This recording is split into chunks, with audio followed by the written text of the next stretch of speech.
Toby. Thank you, sir. Very kind. Talk about scale. Yeah, yeah. How much prep did it take?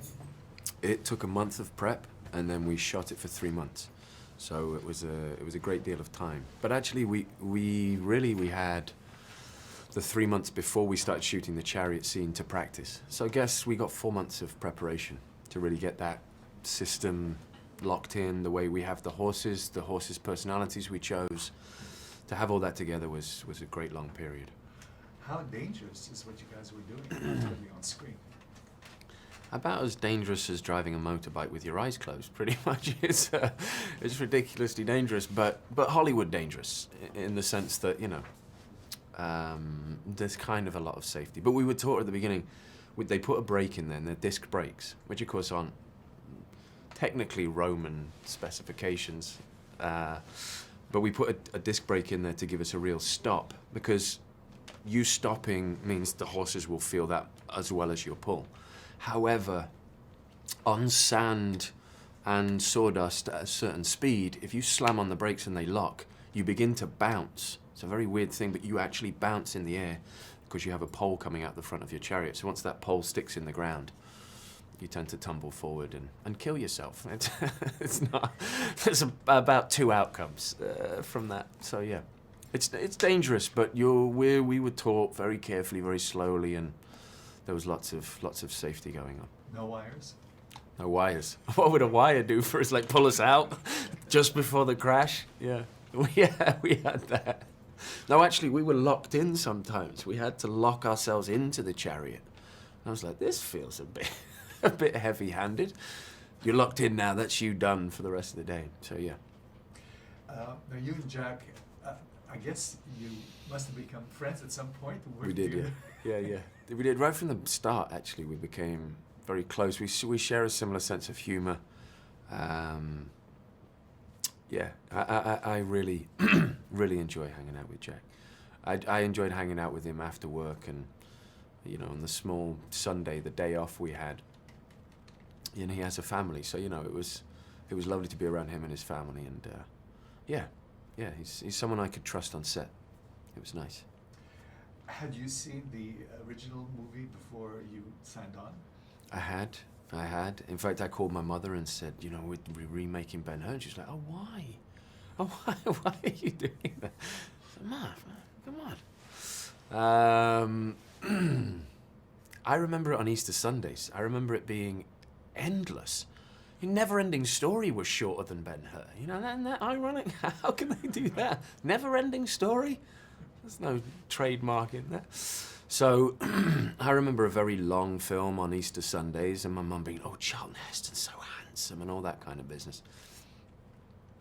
It was time for a remake. It was time to retell the story. So we're not remaking that classic that won 11 Oscars. We'd all be stupid to remake that. We're remaking the book. And the book was a bestseller, and then it was a play, a sold-out play for 12 years, and then it was a silent movie, and so on and so forth, to the original movie, Charlton Heston's movie, that we kept getting told is original. It's the original Ben-Hur. Well, if we forget the original for a minute, yeah. Messala, your character, yeah. Who is he? Messala is a young man desperate to prove that he should have some form of respect. You know, he needs to feel respected, to be at ease, is what he thinks. Once he's respected, once he's powerful, he'll be at ease because he can be around this family that's given him everything. So it's partially doing it to improve the family name, and partially doing it so that he has some standing without having to have the Ben-Hur name attached. And of course that's slightly blind and makes him makes him fully selfish. And so he ends up making a terrible decision. But that was much more interesting to me than a villain from the start who shuns the wealth of the family and goes to be noble and humble, being a soldier. He wants to make money out of it. He's not being a humble soldier. He's trying to become a general or an officer so that he has money and stature. But he brings some baggage with him. What is it? What is it that he has to prove to himself besides? Well, he wants to prove to himself that his grandfather made a mistake in the Legion, the Roman legionnaire, so he has this pain that his surname Severus has from his grandfather. So he wants to prove himself in that manner. And so when it comes time to reunite, he has a plan that it doesn't fit with the Hur family. And he doesn't understand why no one can see it from his point of view. So the major change is that we have a zealot fire an arrow rather than tears that accidentally knock a slate off the roof. That gave us more power than to make it Messala's decision. He makes that terrible decision. This is a story of revenge, forgiveness, redemption. Can you talk about this? Yeah, I think they're wonderful gestures that people should focus more on. I hear more and more people say, "Oh, I'll never forgive that. I would never forgive that." Even things that I've forgiven in my life that I've said to the person that maybe necessarily can't accept the forgiveness, but that I've said to myself that I forgive that person because it was their bad behavior rather than them as an evil person. It was their bad behavior. It's very hard for people to accept forgiveness unless they can find something to forgive themselves, you know? Because shame, of course, is a massive part of damaging someone else, and shame is a killer.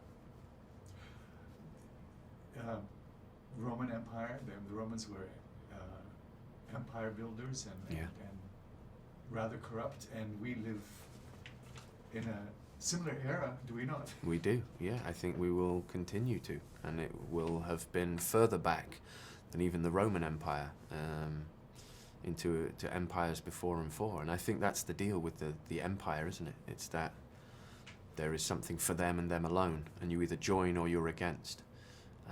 Yeah, it's not very healthy, psychologically speaking. I'm an armchair psychologist, so don't take any of my word for it. Plus, I'm an adult who wears makeup for a living and pretends to be Roman soldiers. So I'm sitting here like I've got any knowledge, but I really don't. You forgot the sandals.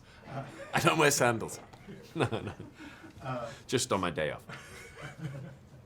Now, you shot this movie at Cinecittà, which is, my God, it's the most famous studio outside of Hollywood, is it not? It is. I think even more so, you know. I think people from Hollywood travel there all the time to sit in Fellini's office in his attached bedroom. It's quite phenomenal, yeah.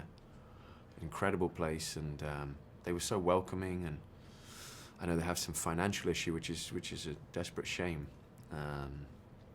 But it was just, I mean, the skill levels in Italy alone are just, they're so high up on the ranking. And so a lot of these films that end up shooting in, you know, this place or that place, and you end up spending more money because in the end you don't have the skilled people. You've got Cinecittà Studios, which are really this incredibly high-leveled studio with just the premium workmen, you know, and work women.